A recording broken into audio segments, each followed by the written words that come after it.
Hello जी, राम राम जी। Welcome to Sonia coach vlog. I hope all are you doing very well. ये कई सालों बाद मैं भैंस की धार निकाल रही थी, दूध निकाल रही थी, तो मेरे लिए काफ़ी एक बार यूँ लगा लो नया एक्सपीरियंस है, दोबारा से शुरुआत है ये मेरी।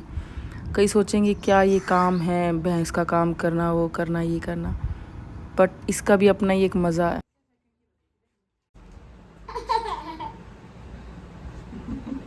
आगे बढ़ा दे, आगे होके आगे आगे।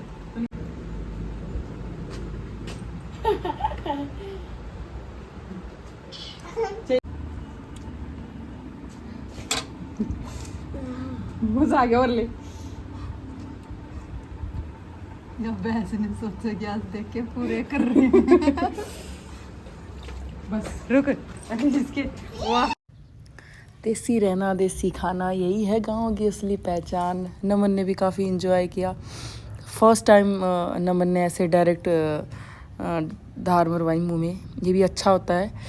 बड़े बुज़ुर्ग कहते हैं ऐसे बच्चों के कंठ जो एक श्वास की नली, कान की और आँखों की जो नली होती है, जो गले की, वो खुल जाती है अगर ऐसा कुछ हो तो। अच्छा होता है ऐसे डायरेक्ट धार मारना भी। और यहाँ पे अब हमने थोड़ा बहुत ये घर का काम हम खुद कर रहे थे, जो थोड़ा बहुत बिखरा हुआ है।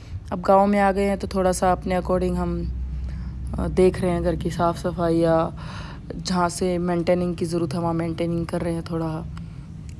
ये कहीं कहीं कच्चा है, कहीं पक्का है, तो हमने कुछ एरिया कच्चा छोड़ा है क्योंकि हमें थोड़ा बहुत गार्डनिंग का भी शौक़ है। थोड़ा बहुत पक्का छोड़ा कि आने जाने में कहीं मिट्टी वगैरह ना बिखरे, थोड़ा ठीक रहे, अच्छा भी लगना चाहिए। ऐसा बिल्कुल सारा ही बिखरा बिखरा नहीं लगना चाहिए। हमें कर्म करना चाहिए, हमें फल की चिंता नहीं होनी चाहिए कि हम अब ये काम करेंगे तो उसके बाद हमें क्या मिलेगा, या हमें कोई अच्छा बोलेगा या बुरा बोलेगा, उस पे नहीं जाना चाहिए। हमें जो अच्छा लगे, जो हमें खुद को पर्सनली जो अच्छा लगे कि भाई हाँ, मन को शांति मिल रही है, खुद को आँखों की शांति मिल रही है, वो काम करना चाहिए। कोई काम छोटा बड़ा नहीं होता। अपने घर में हम काम कर रहे हैं, यूँ कहेंगे तो मिस्त्री वाला काम है या मज़दूर वाला, तो इतना भी नहीं है कि हम इस छोटे छोटे से काम के लिए हम मिस्त्री मज़दूर को लेके आए, किसी की हेल्प ले या हेल्पर लगाएं। कोई हम कर सकते हैं ऐसे छोटे मोटे काम, कोई बड़ी बात नहीं है, करना चाहिए। शरीर भी ठीक ठाक रहता। बहुत तेज़ धूप निकल रही थी, दोपहर का टाइम था, बट हम दोनों ने मिलके बहुत इंजॉय किया काम को, हंसते बोलते। कब ये हो गया पता ही नहीं चला, बल्कि इतनी तेज़ धूप थी, गर्मी भी लग रही थी। अगर अकेला बंदा कोई करता है काम तो उससे होगा नहीं इतनी भयंकर गर्मी में। और दोनों ने मिलके इतने अच्छे से फटाफट हमने कर लिया, बोलते अपने बात करते और हंसते हुए। यहाँ बेटा भी बार बार में आके देख रहा था क्या हुआ, क्या चल रहा है। हम उसको बोले थे बेटा आप जाओ अंदर, बहुत ज़्यादा गर्मी है। इस बार पता नहीं बारिश ही नहीं होके दे रही है, क्या हो गया क्या नहीं। एक ही बार बारिश हुई नहीं, उसके बाद ही इतनी भयंकर गर्मी होगी कि आज बारिश हो, आज बारिश हो, बट नहीं, ऐसा कुछ नहीं। मतलब सावन में तो एकदम जेठ का कर दिया, तपा दिया बिल्कुल। इतनी भयंकर गर्मी, इतनी बारिश होनी चाहिए थी।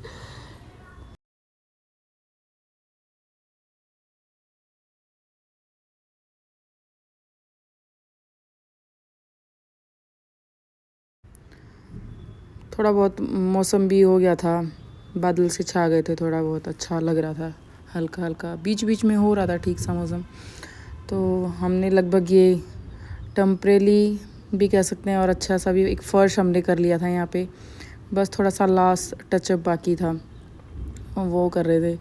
तो फिर मैं बेटे को देखने गई क्या कर रहा है अंदर, नीचे गद्दे को गिरा के, और उसकी तो मस्ती चल रही थी बढ़िया सी। फिर हमने शाम को तो यहाँ पे शाम को हम नहा धो के रेडी हो गए थे क्योंकि मंदिर जाना था, दिया लगा के आना था। आठम थी उस दिन। सबके यहाँ पे अलग अलग वार, अलग अलग दिन होता है जिस पे वो अपने इष्ट देवता को दिया अर्पण करके आते हैं, दिया जला के आते हैं, पूजा करके आते हैं। तो हमारे यहाँ आठम की मानता है, किसी के यहाँ पाँचे होगी या सात आठम नवमी बोलते हैं, सबकी अलग अलग होती होगी। तो मैं अब आठम की तैयारी कर रही थी, और जैसे मेरे मायके में पाँचे की है, हमारे वहाँ पाँचे ज़्यादा मानते हैं, तो फटाफट रेडी होती है। मैं चूड़ी डालने की बड़ी कोशिश कर रही थी पर जा ही नहीं रही, पता नहीं क्या हो गया था कि मैं यहाँ पे वैसलीन वगैरह भी यूज़ कर रही हूँ फिर भी, और कांच की भी है तो डर लगता है कहीं कहीं कट ना लग जाए। बहुत कोशिश कर रही थी तब भी नहीं हो पा रहा था ये। तो लास्ट में फाइनली मुझे ये छोड़नी ही पड़ी इस हाथ में, तो एक हाथ में तो फिर भी मैंने पहन ली थी और फिर एक या दो ही डली, ज़्यादा फिर मैं चूड़ी नहीं पहन पाई। फटाफट रेडी हुए, टचअप किया थोड़ा बहुत, और गर्मी भी इतनी ज़्यादा हो गई थी, नहाना और ना नहाना एक जैसा ही हो गया था, इक्वली हो गया था। आप नहा के बस इतने कपड़े पहनते हो कि वापस ही पसीने में भीग जाते हो बिल्कुल, इतनी गर्मी हो गई है, पता नहीं कब भगवान जी सुनेंगे। तो पीछे जो मैस है उसको प्लीज़ इग्नोर करना, क्योंकि अभी हमने शिफ्ट किया है तो शिफ्टिंग किया तो अभी मेरी पैकिंग अनपैकिंग नहीं हुई है, कुछ अभी सामान मेरा ऐसे ही है बिखरा हुआ है कि अभी यही नहीं पता मुझे चल रहा, सेटिंग नहीं हो पा रही कि मैं कोई सामान कहाँ रखूँ कैसे रखूँ। तो प्लीज़ जस्ट इग्नोर पीछे का मैस। ओके चलो, अब रेडी हो गए थे, चलने की तैयारी हो गई थी फटाफट। फिर मैंने थोड़ा सा पूजा वगैरह का सामान रखा जो मुझे मंदिर में चाहिएगा, तो चल।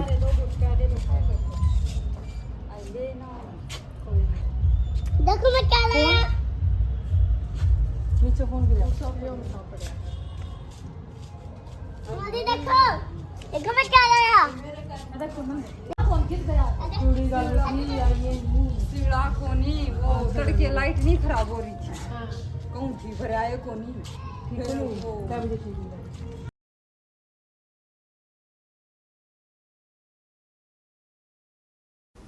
तो हम सब चल पड़े थे, फैमिली मेम्बर, मेरी देवरानी थी, बच्चे थे, सब लोग हम मंदिर पहुंच गए थे।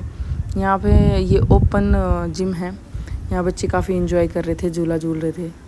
तो अब बच्चों को भी थोड़ा सा टाइम मिल गया बाहर आने का और झूलों पे झूलने का। झूले ही बोलेंगे बच्चे तो हमारे जैसे, तो जैसे ओपन जिम है ये एक तरह से क्या है ये ओपन जिम, तो बच्चों के लिए तो झूले हैं ये, तो काफ़ी एंजॉय करते हैं बच्चे यहाँ पे।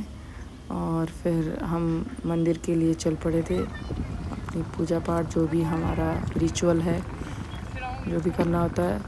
यहाँ से मैं कुएं से थोड़ा बहुत, जैसे मैं घर से पानी नहीं लेके आई थी ताज़ा, कोड़े से लाने के लिए, कोड़े मतलब जो अपना मेन एंट्रेंस होता है मंदिर का हो गया घर का, तो उसमें थोड़ा सा जल को अर्पित करके उसको कोड़ा सिलाना बोलते हैं, पानी डालते हैं इसे। तो थोड़ा पानी लिया था मैंने यहाँ से।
रसगुल्ले अब मिट्टी नहीं